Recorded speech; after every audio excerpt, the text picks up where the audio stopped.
So let's imagine this was a disposable coffee cup for a 2nd. Mm-hmm. So a truck has to come to your house, pick up this disposable cup using a bunch of resources, time and energy, take it somewhere else to a recycling plant using more resources, time and energy. Mm-hmm. Machines have to break down that cup using more resources, time and energy. And then that has to get turned into something new using more resources, time and energy. And then that probably has to get shipped using more resources, time and energy. Whereas this reusable mug, you just rinse it out and fill it again.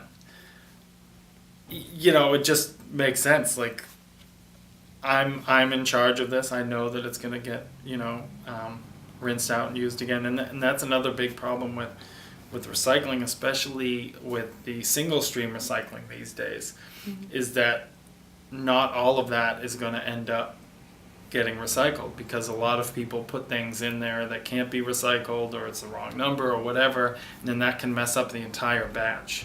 So there's that one stat in my movie that the Boston Globe did research on, and they were saying that 25% of single stream recycling ends up in the landfill.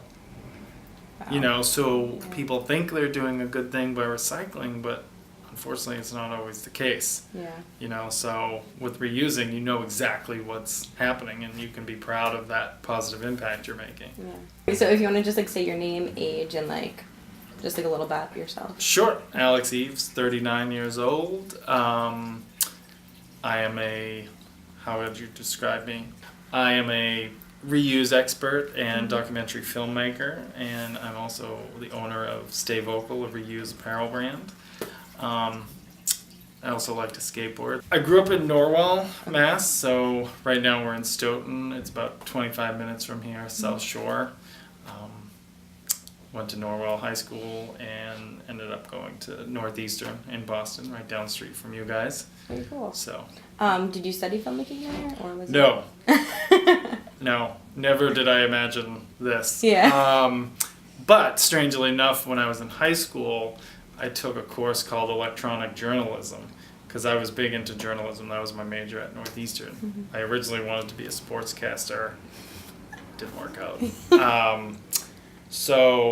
I took this class called electronic journalism in high school, and I actually made a documentary. It was a documentary why Norwell was such a boring and not awesome town for teenagers. Yeah.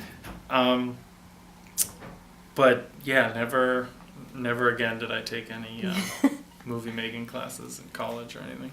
I've been kind of reusing since day one. My parents are both not really admitted hoarders. So we just always had a lot of stuff around the house, and I grew up in a large house because I was one of 5 kids, and we had some other relatives living with us.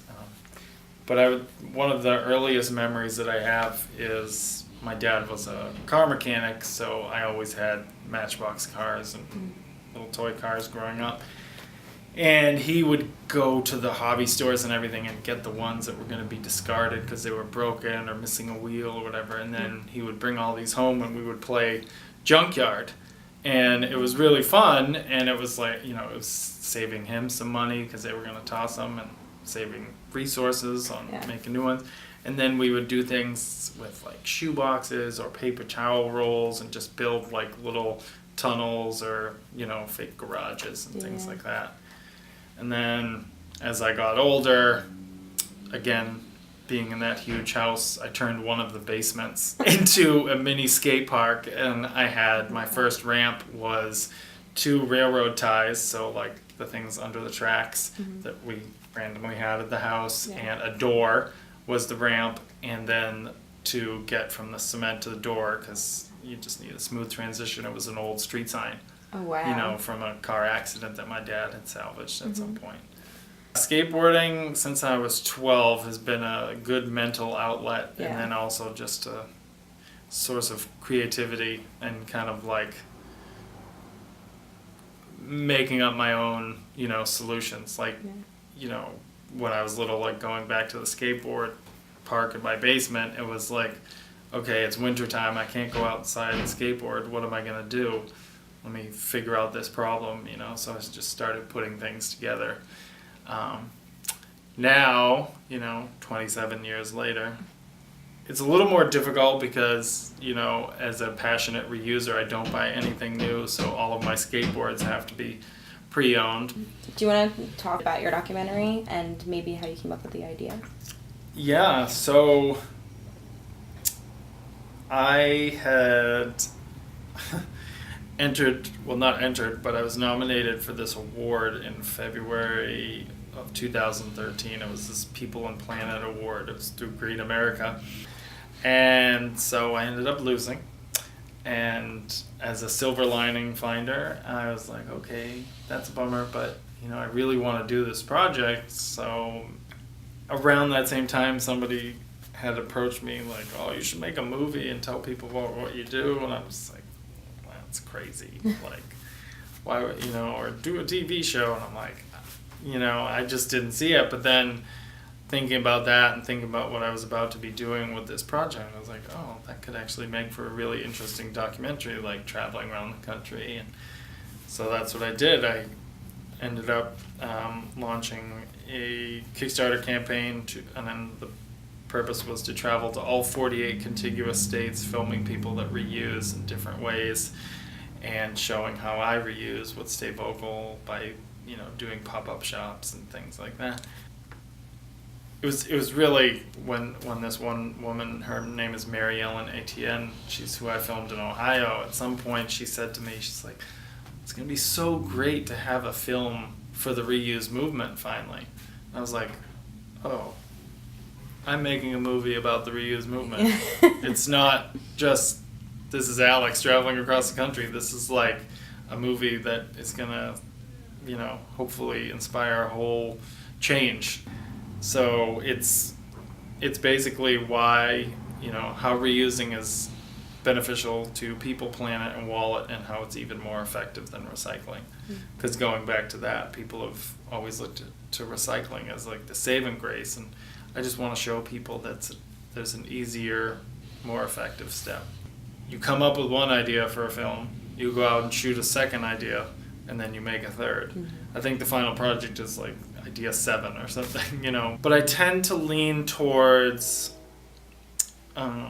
uplifting type documentaries because, and that was my goal in making this first film, and my goal in almost everything I do is like, we know there are problems out there at this point. I just want to provide, you know, fun, positive solutions, you know, like Inconvenient Truth, you know, it's doom and gloom.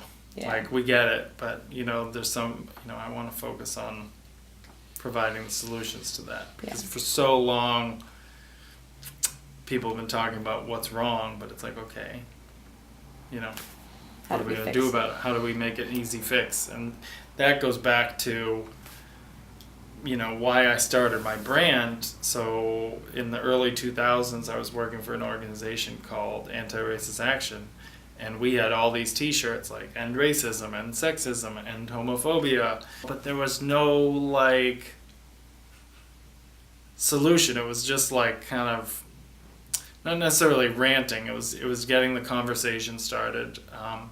But I've always just wanted to provide some kind of solution or reasoning behind that. So when I started the brand, all of my shirts had some kind of factoid or whatever, so it's not just like a slogan, it's like why that slogan is there. So when I started, I had a whole line about endangered species and animal rights, and it was called Put the Gun Down, and there would be a tagline about how many endangered species there are and the rate of extinction and blah blah. And then when I turned it into a reuse apparel brand, let me just use one of these shirts right here as an example. I put this whole tagline about the millions of textiles that are, you know, end up in the landfill every year. And I just, you know, so the big message is reusing, but this kind of explains a little bit about why we should. So all the shirts end up having that, since they're all reuse shirts now. Really is like solutions everywhere. It's just a matter of bringing them all together and showing people how possible it is. Yeah. Whatever you're doing right now, whatever you and that camera is doing right now, so if you're like looking at your computer screen or you're looking at a desk or you're looking at a teacher, just imagine doing that without a planet. And you can't. So we all have to think about the planet. Like, it has to be part of our daily thought, you know, like nothing that we do is possible without this planet. Yeah. So if we just walk blindly through our lives and not think about it, you know, we're not really helping ourselves, we're not really helping future generations. And, you know, so if you have kids or you want kids or grandkids, like, best thing we can do is help preserve that.